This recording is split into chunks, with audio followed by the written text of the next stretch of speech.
جس طرح سے اس دنیا کا ماحول بن رہا ہے، ہر طرف قتل و غارت کا بازار گرم ہے، دنیا کے ہر کونے سے یہی صدا بلند ہوتی ہے کہ ظالم مسلمانوں پر ظلم کرتے نہیں تھکتا، اور مسلمان اس دنیا میں بے بسی کی تصویر بنا ہوا ہے۔ خاص طور پر اسرائیل جیسی ناپاک ریاست جو کہ مسلمانوں کے خلاف قتل عام میں اپنا کردار ادا کر رہی ہے، اور اسرائیل جیسی ناپاک ریاست نے مسلمانوں کو اس طرح سے گاجر مولی کی طرح کاٹنا شروع کیا، اس سے پہلے اس کی مثال نہیں ملتی۔ مسلم امہ اور پوری دنیا کے مسلمان، لاکھوں فوج رکھنے والے مسلمان ممالک، 50-55 ممالک کا اتحاد جو کہ مسلم افواج کا اتحاد ہے، یہ تمام مسلم ممالک ایک تماشائی بنی ہوئی ہے۔ یہ صرف دیکھ رہے ہیں کہ اپنے مسلمان بھائیوں کو کس طرح سے شہید کیا جا رہا ہے، کس طرح سے بچوں کو ان کے ماؤں کے گود سے چھین کر دیواروں پر مار کر شہید کیا جا رہا ہے، کس طرح سے مسلم نوجوانوں کے سروں کو کاٹا جا رہا ہے، کس طرح سے مساجد پر بمباری کر کے تمام نمازیوں سمیت مسلمانوں کو شہید کیا جا رہا ہے، کس طرح سے ایک ہی خاندان کے تمام لوگوں کو ایک ساتھ شہید کیا جا رہا ہے۔ اس طرح کی تصویر ہمیں ماضی میں کبھی نہیں ملی، اس طرح کا قتل عام ہمیں ماضی میں کہیں نہیں ملا، اس طرح سے مسلمانوں کی ذلت اور رسوائی ماضی میں ہمیں نہیں ملتی۔ کیا وجہ ہے؟ مسلمان جو ہے اپنے مسلمان بھائی کے دستے بازو بننے کو تیار نہیں ہے۔ کیا وجہ ہے کہ مسلمان اپنے مسلمان بھائی کی مدد کو تیار نہیں ہے، اپنے مسلمان بھائی کی امداد کرنے کو تیار نہیں ہے؟ نہ ہی تو مسلمان اپنے پیسے سے مدد کر رہا ہے، نہ ہی اپنے جان سے کر رہا ہے، نہ ہی اپنے مال سے کر رہا ہے۔ مصر اور شام جیسے ممالک صرف بیٹھ کر تصویر دیکھ رہے ہیں، شہید ہوتا ہوا دیکھ رہے ہیں، اپنے ممالک میں مسلمانوں کو جگہ دینے کو وہ تیار نہیں ہیں۔ کافر شرماتے ہیں ایسے مسلمانوں سے، کافروں کا احتجاج ہوتا ہے، کفار سڑکوں پر نکل کر اسرائیل مرد آباد کے نعرے بلند کرتے ہیں، اور مسلمان اپنے گھروں پر بیٹھا ہے، اسے اس چیز کا احساس ہی نہیں ہے کہ ہمیں مسلمان بھائی کی آواز بننی ہے، ان کی مدد کرنی ہے، ہر طرح سے ان کے ساتھ تعاون کا معاملہ کرنا ہے۔ میرے دوستو، یہ تمام چیزیں کیوں ہو رہی ہیں؟ مسلمان غفلت میں کیوں ہے؟ مسلم حکمران جاگ کیوں نہیں رہے؟ مسلم طاقتور ادارے ان حالات پر کچھ تبصرہ کیوں نہیں کر رہے؟ کیوں جائزہ نہیں لیا جا رہا؟ کیوں ان کی مدد نہیں کی جا رہی؟ میرے دوستو، یہ جو آج کا مسلمان ہے ایمانی کمزوری کا شکار ہے، آج کا مسلمان ہے اس دنیا کو اپنا مقصد بنایا ہوا ہے، آج کا مسلمان ہے اس کی ذہنوں پر یہ بات سما گئی ہے کہ ہمیں ہمیشہ کے لیے اس دنیا میں رہنا ہے، اس دنیا میں ہمیں ہمیشہ کے لیے اگر رہنا ہے یقیناً ہمیں موت نہیں آئے گی، ہمیں اپنی پوری زندگی کے لیے مال و دولت کو جمع کرنا ہے جو آگے چل کے ہمارے کام آئے۔ میرے دوستو، یہ مسلمان دھوکے میں ہیں، یہ مسلمان دھوکے میں ہیں۔ آج جو ہم اپنے گھروں میں سکون کی سانس لے رہے ہیں، اور جو حال فلسطین کا ہو رہا ہے کل کو یہ ہمارا بھی ہو سکتا ہے۔ مفتی تقی عثمانی صاحب دامت برکاتہم عرصہ دراز سے اس بات پر زور دے رہے ہیں، اگر اسرائیل نے فلسطین پر قبضہ کر لیا، مسلمانوں کو فلسطین کی سرزمین سے نکال دیا، تو یہ اسرائیل پوری دنیا میں اپنی حکومت کو قائم کر سکتا ہے۔ ہمیں یہ بات کیوں سمجھ نہیں آ رہی؟ آج فلسطین ان کا ہدف ہے، کل ہمارا مکہ اور مدینہ ان کا ہدف ہوگا، یہ بات ہمیں سمجھ ہی نہیں آ رہی۔ ہمیں ان کی روک تھام کے لیے ہم کچھ اقدام ہی نہیں کر رہے، نہیں تو نہیں ان کے حق میں آواز بھی بلند نہیں کر رہے، صرف اپنی باری کا انتظار کر رہے ہیں۔ کل کو آج پوری فلسطین کے مسلمان جو شہید ہو رہے ہیں اور ظلم کا نشانہ بن رہے ہیں، وہ مسلم ممالک کو پکار رہے ہیں، مسلمانوں کو پکار رہے ہیں، لیکن مسلمانوں کے کان میں جوں نہیں رینگ رہی۔ آج جب وہ مسلمانوں کو پکار رہے ہیں اور ہم جو ہے وہ ان سے لا تعلقی کا اظہار کر رہے ہیں، کل کو جب ہم انہیں پکاریں گے وہ بھی اسی طرح سے لا تعلقی کا اظہار کریں گے، ہماری پکار کو بھی کوئی نہیں سنے گا اور ہم ظالم کے ظلم کا نشانہ بنتے جائیں گے، ہمارے بچے بھی شہید ہوتے جائیں گے۔ میرے دوستو، یہ فلسطین کی سرزمین، یہ غزہ کی سرزمین، یہ انبیاء کی سرزمین ہے۔ فلسطین میں ہمارا قبلہ اول بیت المقدس موجود ہے، ہمیں اس کی حفاظت کرنی ہے۔ کس طرح سے ہم ان کی حفاظت کریں گے؟ ہم اپنی جان سے حفاظت کریں، اپنے مال سے حفاظت کریں۔ اگر کوئی جان نہیں دے سکتا، کوئی اسباب نظر نہیں آ رہے، مالی تعاون کرے۔ اگر مالی تعاون بھی نہیں کر سکتا، اس کے پاس اس کے پلے اپنا ہی کچھ پورا نہیں ہوتا، تو کم سے کم دعاؤں میں تو ان کو یاد رکھیں۔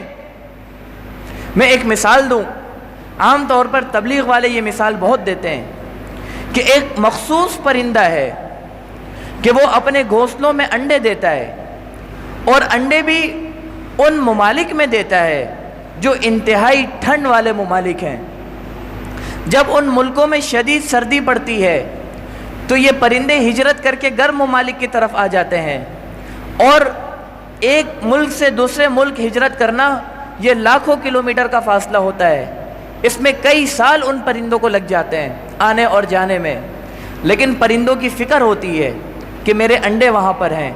اور بہت سے پرندے ایسے ہوتے ہیں جو راستے میں ہی مر جاتے ہیں، کسی چیز سے ٹکرا گئے، انہیں خود موت آ گئی، تو اللہ رب العزت جو پرندے زندہ واپس اپنے ملک پر پہنچتے ہیں، اللہ تعالیٰ ان کے انڈوں کو محفوظ رکھتا ہے۔ جو پرندے راستے میں مر جاتے ہیں، اللہ ان کے انڈوں کو خراب کر دیتا ہے۔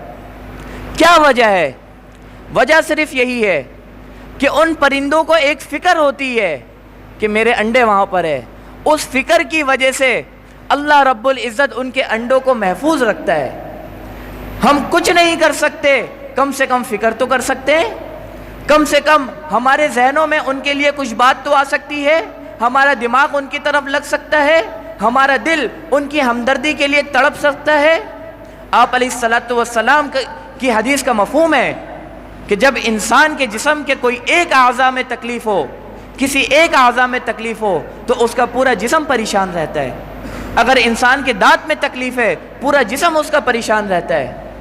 تو مسلمان بھی ایک جسد واحد کی طرح ہے۔ اگر کسی دوسرے مسلمان کو تکلیف ہوتی ہے، آپ سکون سے کیسے رہ سکتے ہیں؟ میں سکون سے کیسے رہ سکتا ہوں؟ اگر میں سکون سے ہوں اور میرا مسلمان بھائی تکلیف میں ہے، ظلم کا نشانہ بن رہا ہے، یقیناً ہماری اپنے ایمان میں کمزوری ہے۔ ہم اپنا محاسبہ کریں، آیا ہم مسلمان ہیں بھی یا نہیں ہیں، یا صرف پیدائشی طور پر ہم مسلمان ہیں؟ اگر ہمیں کسی غیر مسلم کے گھر پہ پیدا کر دیا جاتا، کیا ہم نے اللہ رب العزت کی آیتوں پر، اللہ کی قدرتوں پر، اللہ کی نشانیوں پر اس طرح سے غور و فکر کیا کہ اگر ہمیں غیر مسلم گھرانے میں پیدا کیا جاتا تو ہم اللہ کی قدرت کی نشانیوں کو دیکھ کر مسلمان ہو جاتے؟ یقیناً نہیں کیا ہم نے۔ ہم تو پیدائشی مسلمان ہیں۔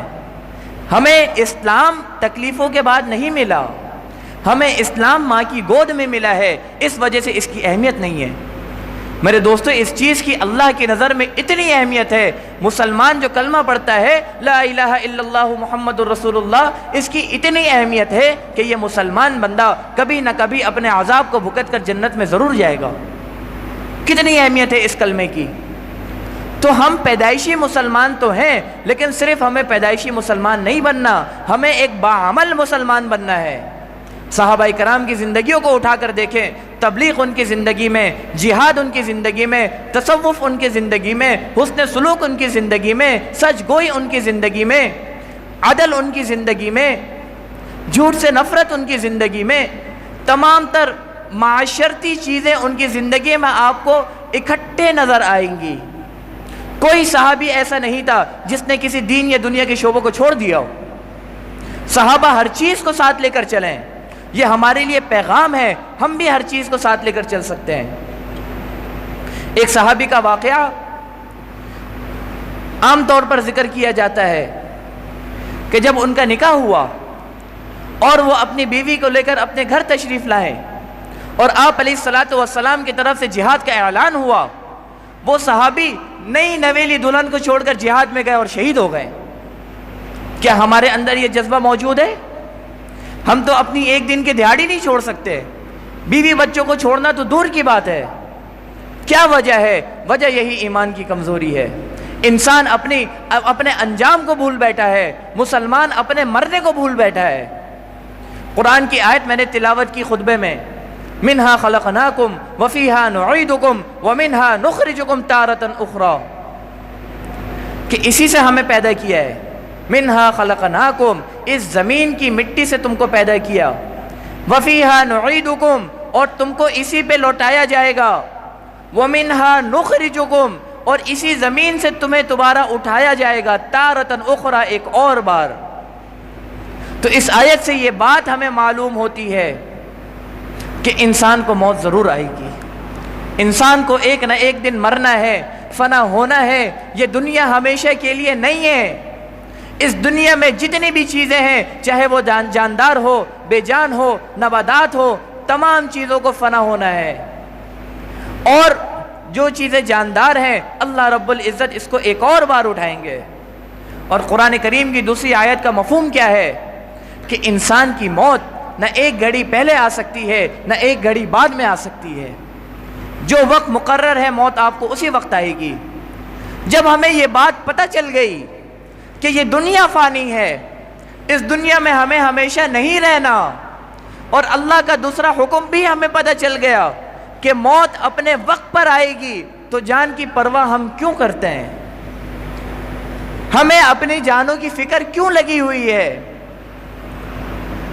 ہم کیوں اپنی جان کی فکر کر رہے ہیں؟ یا تو ہمارا قرآن کی آیت پر ایمان کمزور ہے۔ اگر ایمان قرآن کی آیت پر مضبوط ہوتا تو ہمیں اپنے جانوں کی فکر نہیں ہوتی، نہ ہی اپنے اولاد کی جان کی فکر ہوتی، نہ اپنے بیوی بچوں کی جان کی فکر ہوتی۔ جب کسی شخص کا انتقال ہوتا ہے تو ہم اس انتقال کی خبر سن کر کیا پڑھتے ہیں؟ انا للہ و انا الیہ راجعون، کہ ہم اللہ رب العزت کے لیے ہیں، ہماری جانیں اللہ رب العزت کے لیے ہیں، اور ہمیں اللہ ہی کی طرف لوٹ کر جانا ہے۔ جب ہم زبان سے یہ اقرار کرتے ہیں کہ جان اللہ نے دی ہے اور اللہ ہی ہماری جان کو لے گا، تو ہمیں اپنی جان کی فکر کیوں ہے؟ کیوں ہم ڈرتے ہیں؟ کیوں ہمارے دل میں جذبہ جہاد نہیں ہے؟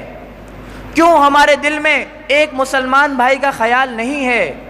ہمارا ایمان تو اس طرح سے کمزور ہو چکا ہے کہ ہم اپنے پڑوسی مسلمان بھائی کا خیال نہیں کرتے۔ ہمیں اس کے گھر کے حالات کا پتہ نہیں ہوتا، آیا میرا پڑوسی، اس کے گھر میں کھانا ہے یا نہیں ہے، اس کے حالات کیسے ہیں، ابھی عید گزری، ہم نے تو بڑی دھوم دھام سے منائی، میرے پڑوسی کا کیا حال ہے، ہم اس سے ناواقف ہیں۔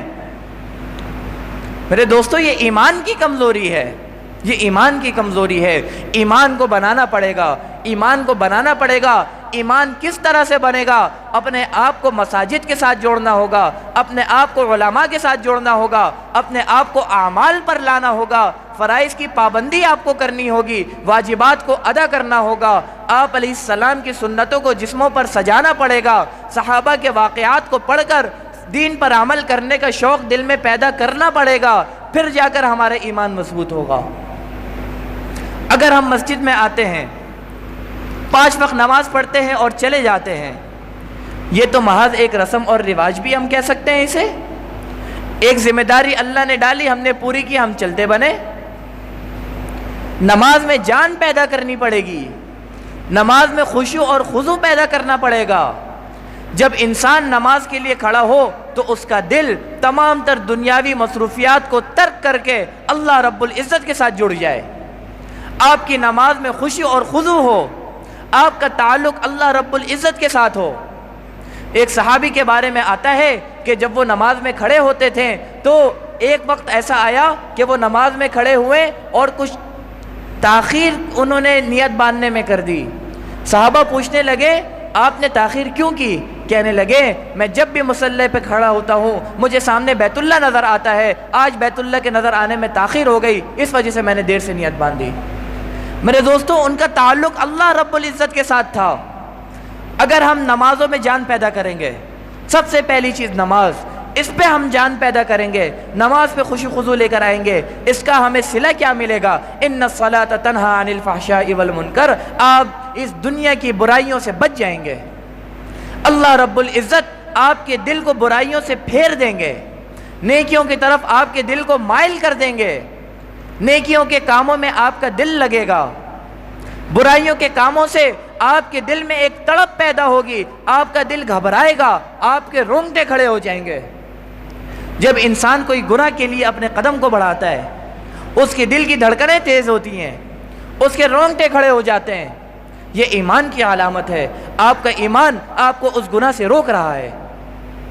حضرت حسن بصری رحمۃ اللہ علیہ فرماتے ہیں، ان کے پاس جو ہے وہ ان کا ایک مرید آیا، کہنے لگا حضرت جب ہم آپ کی مجلس میں ہوتے ہیں تو ہمارے اندر کوئی تبدیلی پیدا نہیں ہوتی، آپ ہمیں اتنے وعظ و نصیحت کرتے ہیں جس کے باوجود ہمارے دلوں میں تبدیلی پیدا نہیں ہوتی، ہم جس طرح سے آپ کے مجلس میں آتے ہیں ویسے ہی اٹھ کر چلے جاتے ہیں، کیا وجہ ہے؟ تو حضرت حسن بصری رحمۃ اللہ علیہ فرماتے ہیں بعض لوگ تو ایسے ہوتے ہیں جو سوئے ہوئے ہوتے ہیں انہیں جگانے سے وہ اٹھ جاتے ہیں، اور بعض لوگ ایسے ہوتے ہیں جو مر چکے ہوتے ہیں، آپ جتنا بھی انہیں جگائیں وہ نہیں جاگیں گے۔ اللہ رب العزت کی مجالس، یہ آج کا مجمع، یہ جو ہے یہ اللہ کی باتوں کو جب سنتا ہے تو یہ سویا ہوا مجمع جاگ جاتا ہے، اگر یہ نہیں جاگتا تو یقیناً یہ سویا ہوا نہیں بلکہ مرا ہوا ہے، مرے ہوئے لوگ نہیں جاگتے۔ ایمان کی باتیں ایمان والوں کو فائدہ پہنچاتی ہیں، اگر ہمیں ایمان کی باتیں فائدہ نہیں پہنچا رہی تو ہمارا ایمان، ہمیں اپنے ایمان کو دیکھنا چاہیے، آیا ہمارا ایمان کمزور تو نہیں ہے؟ تو میرے دوستوں میں بات یہ عرض کر رہا تھا کہ انسان اس دنیا میں ہمیشہ کے لیے نہیں آیا، اور ہم سب کا یہ عقیدہ ہے کہ اللہ رب العزت نے اس دنیا میں انسانوں کو بھیجا، اور قیامت تک جو انسان آئیں گے وہ اللہ کے حکموں سے آئیں گے، اور قرآن کی آیت سے ہمیں یہ بھی پتہ چلتا ہے کہ جو موت آئے گی وہ بھی اللہ کے حکم سے موت آئے گی، کہ جب انسان اس دنیا میں اللہ کی مرضی سے آیا ہے، اس دنیا سے جب جائے گا پھر بھی اللہ کی مرضی ہوگی، تو انسان کو کیا حق پہنچتا ہے کہ اس درمیانی عرصے میں اپنی منمانی کرے؟ جو زندگی اللہ رب العزت نے دی ہے اسے اپنی مرضی کے مطابق گزارے۔ اللہ رب العزت نے پورے قوانین مسلمان کو دے دیے، قرآن کی صورت میں، احادیث کی صورت میں۔ مسلمان تو قرآن کا بھی پابند ہے، احادیث کا بھی پابند ہے۔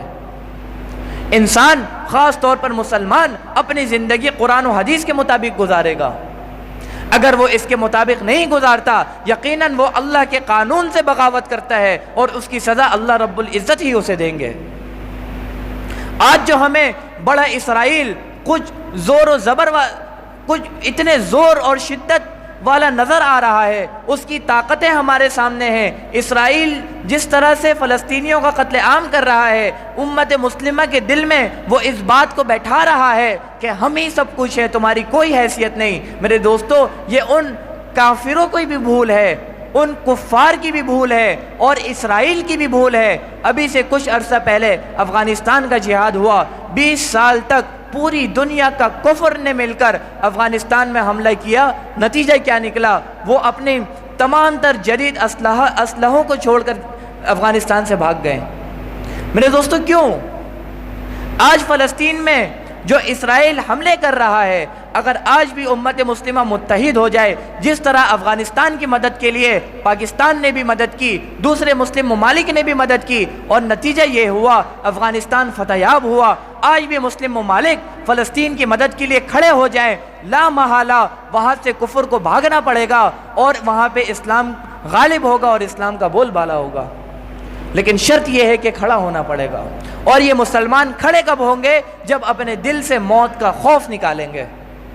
جب تک ہمارے دلوں میں موت کا خوف ہے ہم کچھ نہیں کر سکتے، کچھ بھی نہیں کر سکتے۔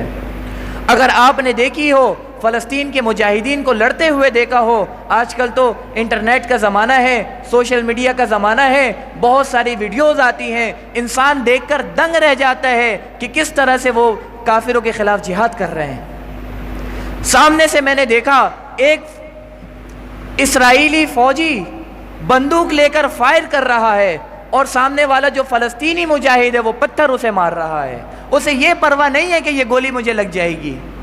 یہ ہے موت کے خوف کو دل سے نکالنا۔ جب مسلمان موت کے خوف کو دل سے نکال دیتا ہے، اسی طرح جرت اور بہادری کے ساتھ وہاں پر لڑتا ہے۔ آج ہمیں اس خوف کو دل سے نکالنا پڑے گا، اور یہ خوف کس طرح سے دل سے نکلے گا؟ ہمیں اس دنیا کی محبت دل سے نکالنی پڑے گی۔ آج دنیا کی محبت ہمارے دلوں میں رچ بس گئی ہے، اولاد کی محبت ہمارے دلوں میں رچ بس گئی ہے۔ انما اموالکم و اولادکم فتنہ، اللہ رب العزت نے فرمایا تمہاری اولاد اور تمہارے جو ہے وہ مال، یہ تمہارے لیے فتنہ ہے، یہ جہنم کا ایندھن تمہارے لیے بنیں گے۔ جب انسان کے پاس مال نہ ہو، سب سے زیادہ مسجد میں وہی نظر آئے گا آپ کو۔ جس انسان کے پاس مال ہو، مسجد سے وہ اتنا ہی دور نظر آئے گا آپ کو۔ کیوں؟ کیونکہ اللہ نے قرآن میں فرما دیا یہ جو مال ہے یہ تمہیں اللہ کے احکامات سے غافل کر سکتا ہے، یہ جو مال ہے یہ تم کو دینی احکام سے غافل کر سکتا ہے، تمہیں جنت کے راستے سے بھٹکا سکتا ہے۔ غریب کو تو پتہ ہے اس کی ایک لگی بندی نوکری ہے، اتنے گھنٹے کام کرنا ہے، اس کے بعد اس کا کچھ بھی نہیں، وہ فارغ ہے، وہ اپنا سارا وقت مسجد میں دے سکتا ہے۔ لیکن مالدار بندہ اگر مسجد میں وقت دے رہا ہے تو یقیناً اس کا مال اس کے لیے فتنہ نہیں ہے۔ اگر مالدار بندہ اللہ کے حکموں کو پورا کر رہا ہے، یقیناً اس کا مال اس کے لیے فتنہ نہیں ہے۔ اگر جو مال اسے اللہ کے احکامات سے غافل کر دے وہ اس کے لیے فتنہ ہے۔ اور آج ہمارے دلوں میں مال کی محبت بسی ہوئی ہے، آج ہمارے دلوں میں اولاد کی محبت بسی ہوئی ہے۔ صحابہ کی زندگیوں کو ہم اٹھا کر دیکھیں، انہیں نہ بیوی کی پرواہ ہوتی نہ بچے کی پرواہ ہوتی، وہ سب کو چھوڑ کر اللہ کے راستے میں جہاد پہ نکل جاتے ہیں۔ لیکن آپ علیہ الصلوۃ والسلام صرف ایک شرط ان کے سامنے رکھتے ہیں کہ اگر تمہارے والدین زندہ ہے تو تم پر جہاد نہیں ہے، تم ان کی خدمت کرو گے۔ آپ علیہ السلام نے کبھی نہیں فرمایا، کسی ایک حدیث میں ہمیں یہ نہیں ملتا کہ آپ علیہ السلام نے اولاد کی وجہ سے کسی کو جہاد سے روکا ہو، بیوی بچوں کی وجہ سے کسی کو جہاد سے روکا ہو۔ ہاں ملتا ہے تو والدین ملتے ہیں، اور آج کا ہمارا معاشرہ سب سے زیادہ والدین کو ذلیل کرتا ہے، سب سے زیادہ والدین کو رسوا کرتا ہے۔ آج جو ہمارے والدین ہیں وہ بچوں کے درجے پر ہیں، اور جو ہمارے والدین کے بچے ہیں وہ باپ کے درجے پر ہیں۔ بچے باپ کو سکھاتے ہیں کیسے چلنا ہے۔ میرے دوستو، یہ ہمارے معاشرے کی خرابی ہے، ان خرابیوں سے ہمیں نکلنا پڑے گا۔ مال کی محبت دل سے نکالنی پڑے گی، اولاد کی محبت دل سے نکالنی پڑے گی۔ جب یہ محبتیں ہمارے دل سے نکلیں گی تو پھر جا کر اللہ کی محبت ہمارے دل میں آئے گی۔ اللہ کی محبت کو دل میں لانا ہے، دنیا کی محبت کو دل سے نکالنا پڑے گا۔ تو میری بات کا ہرگز یہ مقصد نہیں ہے کہ ہم اولاد کے حقوق کو ضائع کر دیں، میری بات کا ہرگز یہ مقصد نہیں ہے ہم بیویوں کے حقوق کو ضائع کر دیں، لیکن ہر چیز کی ایک حد ہوتی ہے۔ بیوی کے حقوق کی بھی ایک حد ہے، اولاد کے حقوق کی بھی ایک حد ہے، اور ان تمام حقوق سے اوپر اللہ رب العزت کا حق ہے۔ تو سب سے پہلے ہم اللہ کے حق کو دیکھیں گے، پھر اپنے بیوی اور بچوں کے حق کو دیکھیں گے۔ لیکن آج ہم نے الٹا کر دیا، بیوی بچوں کے حقوق ہمارے سامنے ہیں، ان کی تمام تر ضروریات ہمارے سامنے ہیں۔ اللہ رب العزت نے جو مسلمانوں پر ذمہ داری ڈالی ہے وہ ہم نے پس پش ڈال دی ہے۔ پھر میں کہوں گا ان تمام باتوں کی ایک ہی وجہ ہے کہ مسلمان مرنے سے ڈرتا ہے۔ مسلمان نے دل سے مرنے کے خوف دل میں پیدا کر دیا ہے۔ مسلمان مرنے کے خوف کو دل سے نکال دے، یقیناً اس کی تمام چیزیں درست ہو جائیں گی۔ تو میرے دوستو، آج کا جو ہمارا موضوع تھا اور آج جو ہمارے لیے سیکھنے کی چیز تھی وہ صرف 2-3 چیزیں تھیں۔ ایک یہ کہ فلسطین پر جو اسرائیل کے مظالم ہیں ہم ان سے باخبر رہیں، باخبر رہنے کے بعد دوسرے لوگوں پر اس کا تذکرہ کریں۔ آج حکومت چینج ہو، اگر الیکشن کا ماحول بنے، کراچی سے کوئی میئر کھڑا ہو تو فوراً ہم سب کی زبانوں پر الیکشن کی باتیں ہوتی ہیں۔ وہاں مسلمان مر رہا ہے، شہید ہو رہا ہے، ہماری زبانوں پر اس کی باتیں کیوں نہیں ہیں؟ یقیناً اس کی اہمیت نہیں ہے، ہم اپنی باری کا انتظار کر رہے ہیں۔ آج اسے تسلی سے وہاں کے مسلمانوں کو مرنے دو، کل ہماری باری ہوگی تو ہم بھی مر جائیں گے، یہ ہم اپنی باری کا انتظار کرنا ہے۔ تو میرے دوستو، آپس میں اس بارے میں گفتگو کریں۔ گفتگو کرنے سے یہ ہوگا آپ کے دل میں اس چیز کا احساس پیدا ہوگا، اہمیت پیدا ہوگی۔ اور دوسری بات، آپ اپنے جان سے کر سکتے ہو ان کی مدد کریں، آپ اپنے مال سے کر سکتے ہو ان کی مدد کریں، آپ دعاؤں سے کر سکتے ہو، آپ دعاؤں سے ان کی مدد کریں، جس طرح آپ ان کی مدد کے لیے کچھ کام کر سکتے ہیں آپ کریں اپنی زندگی میں۔ تیسری بات، مرنے کے خوف کو اپنے دل سے نکال دیں، مرنے کے خوف کو اپنے دل سے نکالیں۔ آپ علیہ الصلاۃ والسلام کی حدیث کا مفہوم ہے، موت جو ہے وہ مومن کے لیے ایک تحفہ ہے۔ تحفہ کس طرح سے؟ یہ موت اللہ سے ملاقات کا ذریعہ ہے۔ جب تک مسلمان مرے گا نہیں، اللہ سے ملاقات کرے گا نہیں، اللہ کی جنت میں جائے گا نہیں، آپ علیہ السلام کا دیدار کرے گا نہیں، فرشتوں کو دیکھے گا نہیں، تو یہ موت تو ہمارے لیے ایک تحفہ ہے۔ اگر آپ فلسطین کے مسلمان بچوں کو دیکھیں، شاید پچھلے جمعے بھی میں نے آپ کو بتایا تھا کہ ایک مسلمان بچہ اسٹیچر پر لیٹا ہوا ہے اور اس کی نظریں اوپر آسمانوں پر ہے، اور اپنے والد صاحب سے کہتا ہے کہ بابا مجھے 2 فرشتے نظر آ رہے ہیں، ایک فرشتہ تو اوپر ہی رکا ہوا ہے اور دوسرا فرشتہ میری طرف آ رہا ہے، اور تھوڑی دیر کے بعد اس کی روح نکل جاتی ہے۔ ایک صاحب نے، نوجوان نے خواب دیکھا کہ آسمانوں پر فلسطین کے شہید بچے تیرتے ہوئے کھیلتے ہوئے نظر آ رہے ہیں۔ میرے دوستو، وہ تو شہید ہو کر اپنے لیے جنت کی مہر لگوا گئے، ہم کیا کر رہے ہیں؟ ہمارا کیا کردار رہا ہے ان تمام عرصوں پہ؟ ہماری کون سی ایسی چیز رہی ہے جو ہم ان کے لیے کیے ہوں؟ کچھ بھی نہیں ہے، ہم بالکل صفر پر کھڑے ہیں۔ نہ ہم اپنی جان سے کر سکتے ہیں، نہ مال سے کر رہے ہیں، نہ دعاؤں پہ ان کو یاد کر رہے ہیں، بالکل ان کو بے یار و مددگار ہم نے چھوڑ دیا ہے۔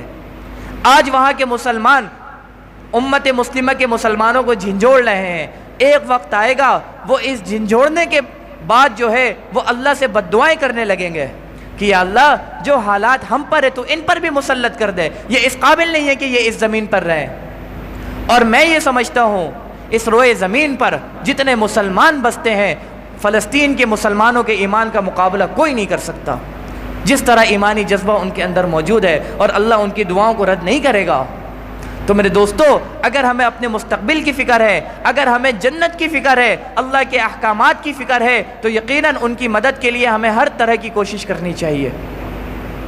کون کون ساتھی اس بات کا ارادہ کرتے ہیں کہ فلسطین کے مجاہدین کی، وہاں کے مسلمانوں کی ہم ہر طرح سے مدد جتنا ہم سے ہو سکے ہم کریں گے؟ ارادہ ظاہر کر دیں ساتھی، سارے ارادہ کرتے ہیں انشاءاللہ۔